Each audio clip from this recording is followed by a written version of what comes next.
Hello दोस्तों, horror tales में आपका फिर से स्वागत है। आज हम बात करेंगे एक भूतिया अस्पताल के बारे में, जहां पर एक दुखी मां की आत्मा का कहर है। तो मैं आपका ज़्यादा टाइम नहीं लूँगा, आप अपने अपने हेडफोन लगा लीजिए और हम चलते हैं हम स्टोरी की तरफ। भूतों की कहानियाँ कल्पना के आधार पर लिखी जाती हैं, लेकिन कल्पना भी कभी वास्तविकता से जुड़ी होती है। भूतिया अस्पताल एक ऐसी माँ की कहानी है जिसके दुखों के सैलाब ने कई माताओं की गोद को खतरे में डाल दिया। एक बहुत ही पिछड़ा गांव था, वहाँ लड़कियों की आबादी साल दर साल कम होती जा रही थी। गांव के ज़्यादातर लोग लड़का पैदा होने का गर्व मानते थे, और वहीं दूसरी तरफ यदि किसी के घर में कन्या पैदा हो जाती थी तो उसे हीन भावना से देखते थे। उसी गांव में 4 भाइयों का एक परिवार रहता था। सभी भाइयों की शादी हो चुकी थी, लेकिन 3 भाई जो सबसे बड़े थे उनकी औलादों में केवल लड़कियां ही थी। पूरा खानदान लड़के की आस लगाई बैठा था। तभी उन्हें एक दिन सबसे छोटी बहू, जिसका नाम सीमा था, उसके गर्भवती होने की खबर मिलती है। पूरे परिवार में खुशियों की उमंग छा जाती है। सभी लड़का पैदा होने के इंतजार में छोटी बहू का खूब ख्याल रखते हैं। सीमा का पति अनिल, जो कि कपड़े की दुकान चलाता था, वह भी अपने बच्चे का बेसब्री से इंतजार करता है। परिवार के सभी लोग जानना चाहते थे कि सीमा के गर्भ में लड़का है या लड़की। वह तय करते हैं कि सीमा को गर्भ के लिंग के परीक्षण के लिए अस्पताल ले जाना चाहिए, लेकिन सीमा बच्चे की जांच करने के लिए अस्पताल नहीं जाना चाहती। दरअसल सीमा पहली बार माँ बन रही थी और उसके लिए लड़का और लड़की दोनों ही अनमोल थे। उसे लग रहा था कि यदि उसकी गर्भ में लड़की हुई तो परिवार के सभी लोग उसे नफरत करने लगेंगे, और वह किसी को नाराज नहीं करना चाहती। लेकिन अनिल सीमा को अस्पताल ले जाने के लिए मना लेता है। वह उसे विश्वास दिलाता है कि मुझे कोई फर्क नहीं पड़ता कि तुम लड़के को जन्म दो या लड़की को, बस मुझे पिता बनना है। सीमा अनिल के साथ अस्पताल पहुंच जाती है। अस्पताल में अनिल का एक दोस्त कंपाउंडर था, और इस वजह से लिंग परीक्षण का काम जल्दी हो जाता था। परीक्षण की रिपोर्ट में सीमा के गर्भ में लड़की होने की पुष्टि होती है। परिवार को जैसे ही पता चलता है कि सीमा लड़की को जन्म देने वाली है, परिवार में मातम छा जाता है। पूरे परिवार मिलकर अनिल को समझाता है कि यह लड़की हमें नहीं चाहिए। वैसे भी परिवार में इतनी सारी लड़कियां हैं, और अब एक और लड़की से परेशानियां बढ़ती जाएंगी। अनिल अपने भाइयों की बात में आ जाता है और सीमा को गर्भपात कराने के लिए मनाने की कोशिश करता है, लेकिन सीमा अनिल को गुस्से से चिड़चिड़ाते हुए कहती है, तुम पागल हो, मैं किसी भी कीमत में अपनी बच्ची को नहीं मारने वाली। सीमा और अनिल के बीच इस बात को लेकर कई दिनों तक झगड़ा चलता है। एक दिन सीमा अचानक अपने कमरे में बेहोश हो जाती है। अनिल उसे उठाने की कोशिश करता है, लेकिन जब उसे होश नहीं आती तो वह उसे अस्पताल ले जाता है और इलाज के बहाने अपने दोस्त के साथ मिलकर सीमा का गर्भपात करवा देता है। और जैसे ही सीमा होश में आती है तो उसकी दुनिया उजड़ चुकी होती है। सीमा को पता चल जाता है कि उसकी बच्ची अब इस दुनिया में नहीं रही। सीमा टूट जाती है। उसके परिवार वालों ने ही उसकी मासूम बच्ची को छीन लिया। सीमा बहुत दुखी थी और उसका गुस्सा बढ़ता ही जा रहा था। अचानक वह अस्पताल के कमरे में चादर से फांसी लगा लेती है, और कुछ ही पलों के अंदर सीमा की धड़कनें बंद हो जाती है। सीमा के परिवार को जैसे ही पता चलता है कि सीमा ने अस्पताल में आत्महत्या कर ली है, सभी भागते हुए अस्पताल पहुंच जाते हैं। अनिल सीमा के चले जाने से बेहद दुखी होता है। उसे अंदाजा नहीं था कि सीमा बच्ची के गर्भपात से इतनी दुखी हो जाएगी कि अपनी जान ही दे देगी। जो होना था वो हो चुका था, लेकिन अब बारी भरपाई करने की थी। सीमा के अंतिम संस्कार के दिन गुजरते ही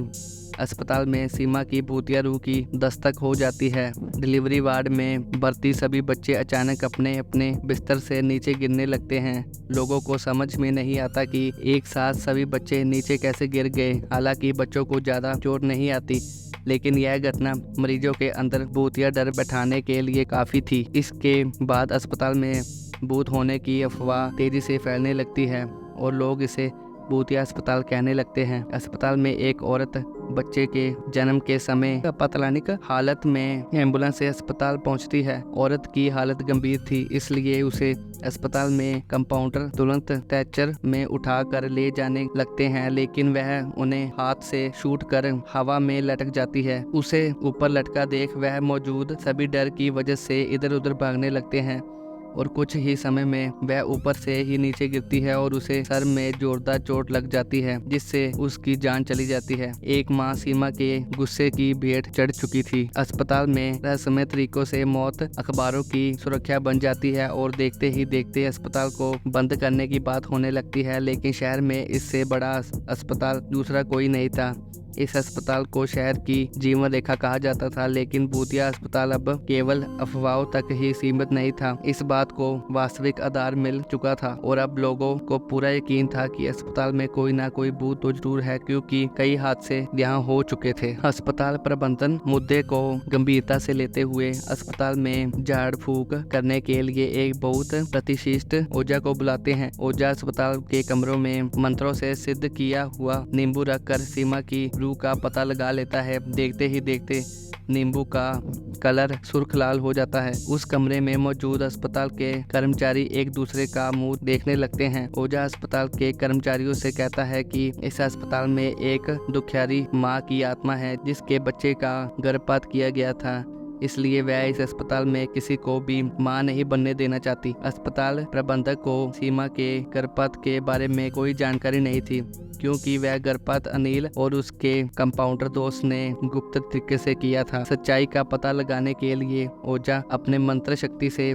सीमा की रूह को सबके सामने बुला लेता है। सीमा का भूतिया साया आते ही सभी चीजें इधर उधर बिखरने लगती हैं। टेबल कुर्सियां पटक जाती हैं और अचानक वह कंपाउंडर जिसने सीमा का गर्भपात किया था अजीब हरकतें करने लगता है। उसके सवर बदल जाते हैं। ओझा तुरंत उसके बालों को पकड़कर वही बैठने को कहता है। दरअसल ओझा को पता चल चुका था कि सीमा की आत्मा कंपाउंडर के अंदर आ चुकी है। वह सीमा की रूह से पूछता है कि बताओ किसने तुम्हारा गर्भपात किया था, हम उसे कानूनी सजा दिलवाएंगे, लेकिन तुम इन मासूम बच्चों की हत्या मत करो। तभी ये कंपाउंडर जिसके अंदर सीमा की रूह समाई हुई थी जोर जोर से अपना ही नाम लेकर चिल्लाती है। अजय और अनिल दोनों ने मेरे बच्चे की जिंदगी छीनी है, लेकिन उसके लिए मेरे ससुराल का पूरा परिवार ही जिम्मेदार है। जब तक इन सब को इनकी गुनाहों की सजा नहीं मिलती, तब तक मैं इस अस्पताल में किसी को भी चैन से नहीं जीने दूंगी। अस्पताल प्रबंधन अपने उस कंपाउंडर का सारा बयान रिकॉर्ड कर रहा था और इसी रिकॉर्डिंग के दौरान वह कंपाउंडर एक कैंची लेकर अपने गले में घुसेड़ देता है और तुरंत जमीन पर गिरकर तड़पने लगता है। ओझा भूतिया आत्मा का इतना विकराल रूप देखकर कुछ पल के लिए सहम जाता है। तभी अस्पताल के कर्मचारी कंपाउंडर को तुरंत उठाकर आपातकालीन कक्ष लाते हैं, लेकिन बदकिस्मती से वह अपनी मौत से लड़ने में असफल हो जाता है। सीमा ने कंपाउंडर से तो अपना बदला ले लिया था, अब बारी थी अनिल और उसके परिवार की। कंपाउंडर की हत्या से मामला पुलिस की नज़र में आता है और एक के बाद एक कड़ी जुड़ाने के बाद पुलिस अनिल और उसके परिवार के सभी सदस्यों को सीमा के गर्भपात के जुर्म में गिरफ्तार कर लेती है, जिससे कहीं ना कहीं सीमा की आत्मा को थोड़ी शांति मिलती है और अस्पताल में सीमा की दहशत का साया गायब हो जाता है। और इसी के साथ यह भूतिया अस्पताल की हिंदी हॉरर स्टोरी समाप्त हो जाती है। धन्यवाद।